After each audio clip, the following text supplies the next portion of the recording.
Welcome to South Florida saltwater fishing. I'm Heath, and it's time to get into the bite.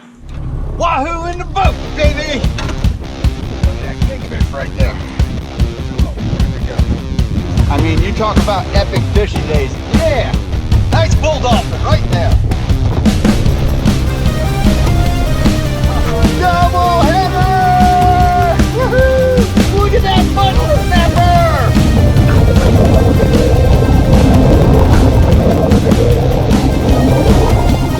Alright folks, in this episode, we're going to go over how to catch tilefish. Before we get into this though, if you want to learn more about fishing, grow as an angler, or just see some great and exciting offshore fishing adventures, you can start by hitting the subscribe button.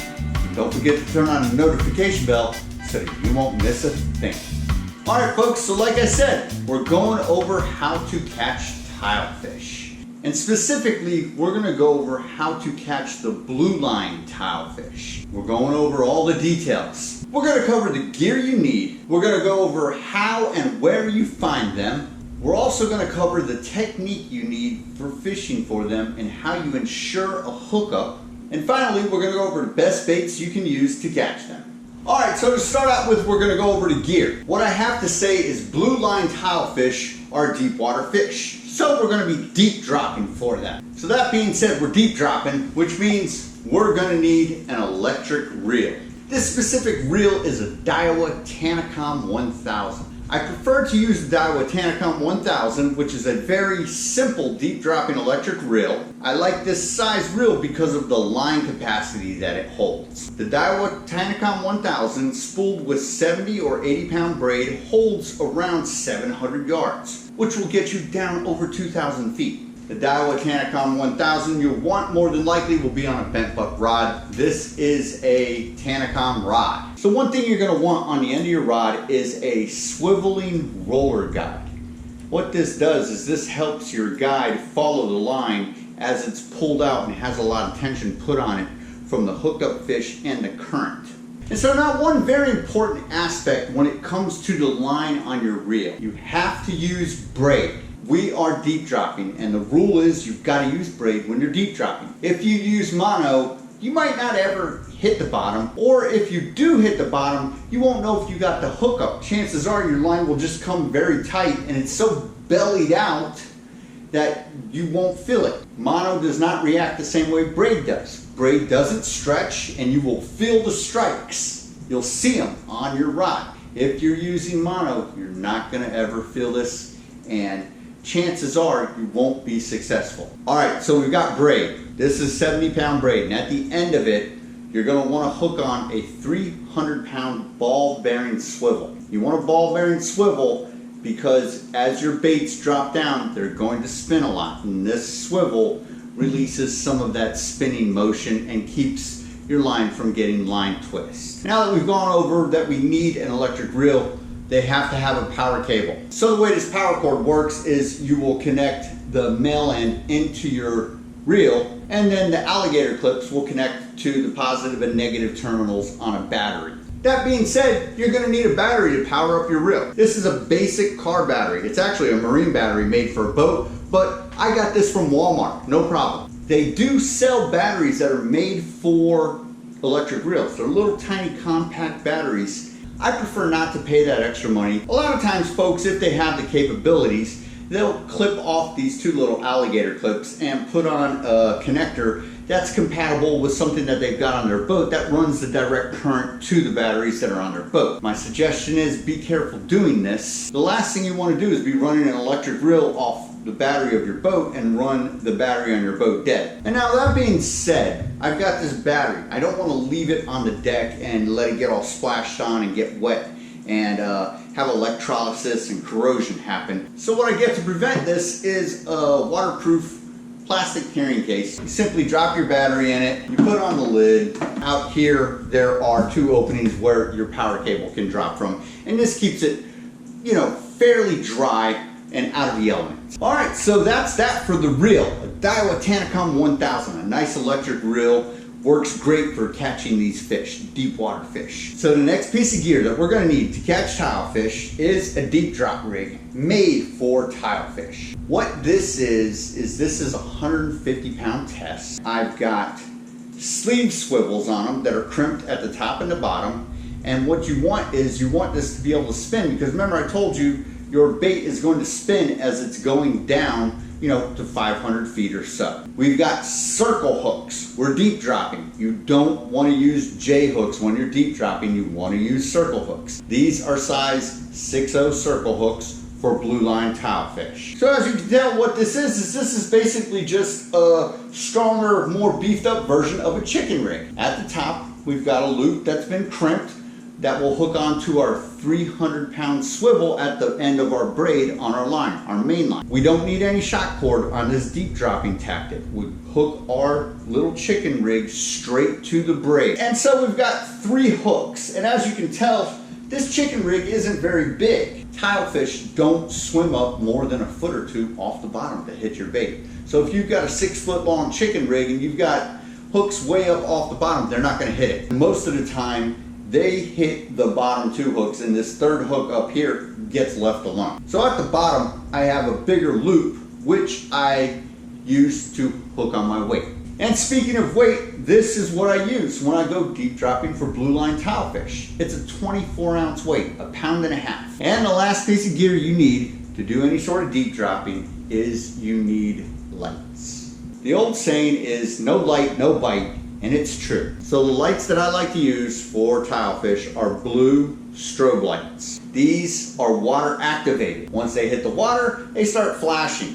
And that's what attracts the fish to come and snag the bait. And that's it for the gear that you need to catch tilefish. Now don't get me wrong, you can use conventional reels and hand crank up tilefish all day. You're just gonna need your stamina built up to do more than 1 drop. Hand cranking 500 to 800 feet up with a fish plus a 2-pound weight is not the easiest thing in the world. So it's just something to consider when making your choice about whether going for the electric or doing the hand cranking. Okay, so before we move on, I just want to go over how this setup works. So we've got our electric reel, we've got our 300-pound swivel. So what we're going to do is we're going to take our deep drop rig and the little loop that is at the top, we will hook onto our 300-pound ball bearing swivel. Then we are going to hook on our lights.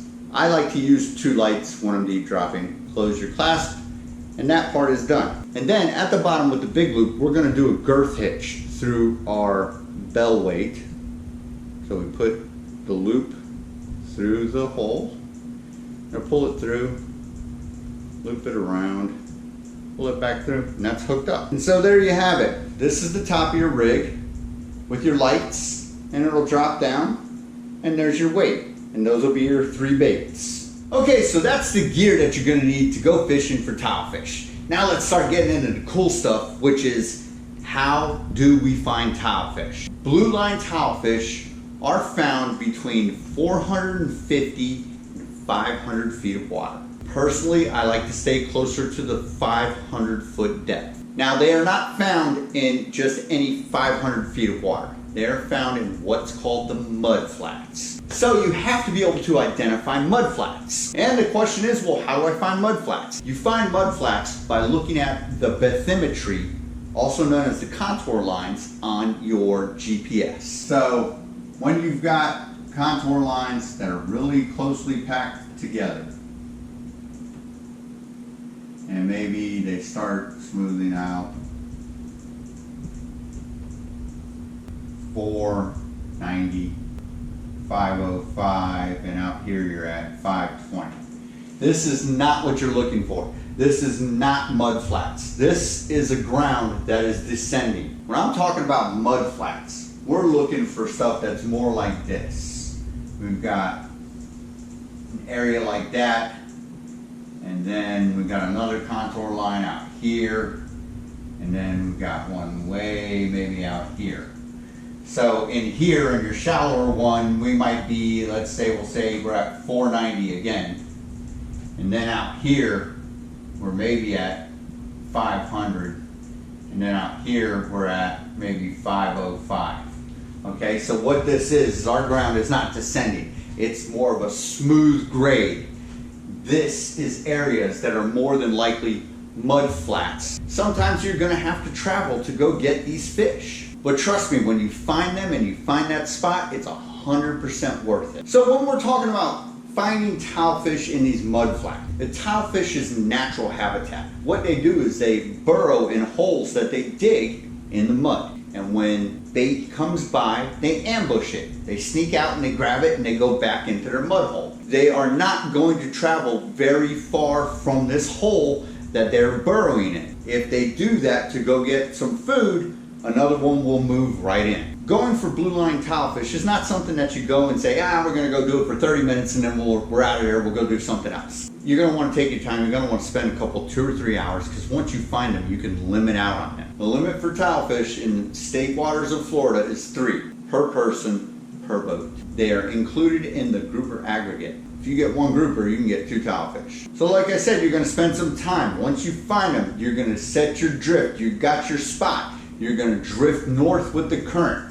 Typically out in 500 feet, the current's running about 3 knots. So what you're gonna see is this repeated painted pattern on your GPS, which will make it easier for you to head back and maybe veer off a little bit of your initial spot that you might hit, go a little deeper, go a little shallower, go a little bit further north, further south, whatever it might be. Do a little bit of exploring and see what you can do to get into that bite. And now another thing about tile fishing is the time of day. Tilefish like to bite when it's bright and sunny. If it's cloudy and overcast and stormy, it's probably best to not go fishing for them. They also don't bite when it's early morning or once the sun goes down. The bite just turns off. So what that means is typically if you're an early bird fisherman, you head out, do your pelagic fishing, and then when the sun's bright up, 11, noon, 1, and the fish have stopped biting and they've gone down deep to cool off, that's when you head in and you go do your deep dropping for your tilefish. Now I want to talk about the time of year when tilefish are feeding best. It's typically the fall and winter months. However, in Florida, tilefish are regulated. Your season runs from May 1st to August 31st. However, don't worry, they bite all year round. That seasonal closure occurs so that the fish are protected. What's happening is they're feeding and they're gorging, getting ready to mate. And overfishing in these few and far between spots for these fish can happen. Okay, so now we've gone over to gear and how to find them and when to fish for them. Now it's time to go over a little bit of technique. We are dropping to 500 feet of water. We are in 3+ knots of current. So here's how this works. I use a 1.5 pound weight and I let out between 650 feet and 700 feet of line to get to 500 feet of depth in water. The most easy way to do this is first to set your rod in the rod holder, drop out, hit the bottom. We're not gonna let our weight stay in the same spot. We need to find these fish. Remember what I told you, they're not gonna swim out of their burrowing holes to go find your bait because they don't want to lose their home. Once we hit the bottom, we're going to let out a little bit of line, then we're going to put our thumb on our spool and hold it and let our line come tight for about a 1 to 2 count, and then we'll let it back down and let it hit the bottom again. Then we'll let it sit for a second, then we'll let a little bit of line out while we're doing that, then we'll stop the spool again with our thumb, we'll let the line come tight, let the sinker lift up and come down. And we'll do this in a repeating pattern until we see the bite happening. It might take a few moments to run across one, but trust me, when you do run across it, your rod's gonna bounce and you will feel a fish hitting it. At that moment when you feel the bite, you're gonna wanna stop and you're gonna wanna let your line come tight. And what that's gonna do is that's gonna pull and set the hook in the fish's mouth. Now at this time you have a chance and an opportunity to let it go back down to the bottom and go for another one, because once one tilefish hits, it can sort of start this feeding frenzy effect, which will drag in another one, and you might get another one. More often than not, you're gonna pull up one tilefish. So if you're happy with hooking up with that one fish and you don't wanna wait, or you've dropped it back down and you think you may have a second one on, it's time to lock up your reel and slowly power forward. You don't wanna blast this thing forward and yank your fish up off the ground and take the chance of ripping the hooks out of their mouth. So what I want to do right now is I want to take you out on the boat and show you a live example of this rod holder method of getting into the bite with the tilefish. All right, folks, so like I said, we're out here deep dropping for tilefish. We're going to go on ahead, make our first drop, see if we can land right on their heads. You just let your weight down, put your rod in free spool, and you let it go. So we've got a current that's about just over 3 miles an hour, which is right under 3 knots. So we're probably going to end up having to let out close to 700 feet of line to get to the bottom. We're at about 600 feet from the surface, which means we'll be at the bottom momentarily. So what I want to do is I want to show you what the technique is to try and get into the bite with tilefish. You're going to hit the bottom, you're going to let it become tight, then you're going to kind of put some pressure on the spool. You want your bait to move. And we'll be looking for little hits on the tip of the rod. There we go. That's a fish right there. So what we're going to do now that we know we got one on, we're going to lock it up and start reeling. There we go. He's on.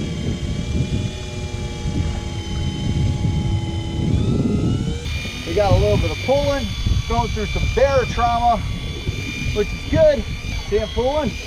That's a good sign. Our fish is still on, and we're about 200 feet away from the boat. And when you see the fish tugging against you going through barotrauma, that's always a good sign.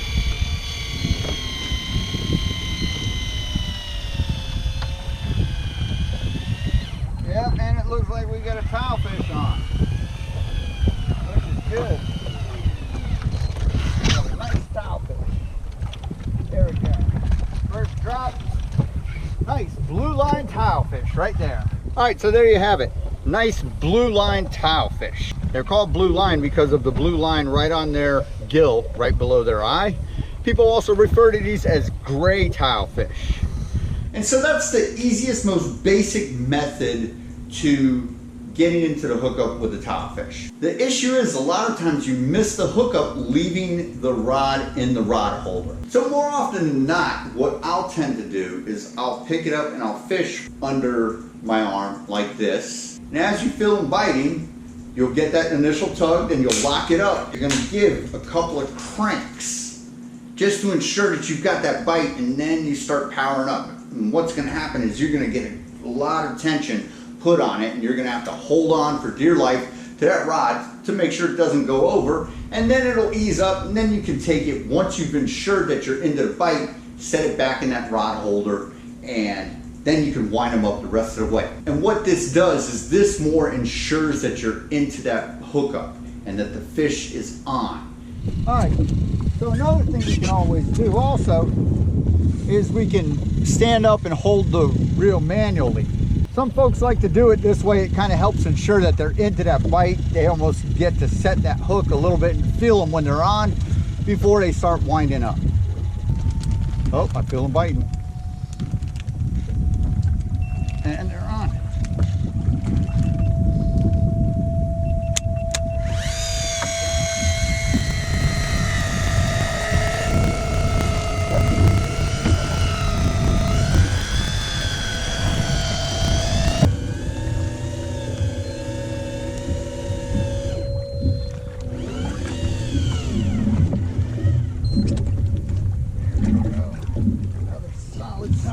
Right there. There we go. There we go, blue line tilefish. So that's the under the arm technique that I like to use. But then again, that's a little bit of strain and stress put on you that you don't necessarily need. And now I'm going to show you my favorite technique for ensuring that I'm hooked up to a tilefish. What I like to do is I like to take a fishing belt, just like this. I'll hook it on. And what I'll do is I will hook it in. We're dropping down. On the bottom, we're letting our line go. Stop, go, stop, go. And when we feel the fish starting to bite, we can stop and we can pull up a little bit. Make sure that that fish is on there. And at this time, we can drop it back down if we want to go for a second one. Or if we're happy, what we'll do is we'll lock it up at this point, and that's when I'll definitely, you know, I can pull back a little, just a little bit. We're not setting the hook, we're just pulling back a little bit to make sure that fish is on there and fighting against us. And then we're gonna give it a couple of cranks just to get that fish up off the bottom and keep that line tight. And then we'll slowly start to power. And at this point, you're gonna feel the tension and the rod pulling down against you. Get it going slow. Get that fish up off the bottom. Again, don't full power blast this thing. You're gonna yank the hook out of the fish's mouth. Get them up off the bottom, 10, 20 feet. Then it's time to take the rod out of the belt, put it in the rod holder, wind the fish the rest of the way up. Okay, so now this is all great information for getting into the bite with tilefish. We've gone over the gear, we've gone over where and how to find them. We've gone over the technique, how to drop to the bottom and hunt for them and ensure that we get the hook up. Now I'm gonna answer the one question everybody's probably wondering about. What's the best bait to use to catch tilefish? And here it is, hands down. The best bait to use to catch for tilefish is bonita chunks. So I like to slice little strips and cut them into about inch and a half long and leave them about a ½ inch thick. Send your hook through it one time. So if I make a slice here, I can cut 3 little baits out of one slice that's about a ½ inch wide, and I'll send that down to the bottom. Get to the hookup. And then, if you don't have bonita, you can always use squid. Some people swear by squid that this is the best bait for tilefish. I beg to differ. I go with bonita if I have it. However, if I don't, squid will work just fine. And there you have it, folks. That's the basics for what it takes to head on out, catch tilefish. It's not a very complicated process. Once you get into it, you're going to find yourself spots. Sometimes going for these deep water fish on your given spots that you find will save your day when you've otherwise been skunked. All right, folks, that about does it for this episode. Hope you enjoyed, hope you had fun, and I hope you learned a little bit about how to catch the blue line tilefish. Till next time, South Florida saltwater fishing, going wherever the cool wind takes us.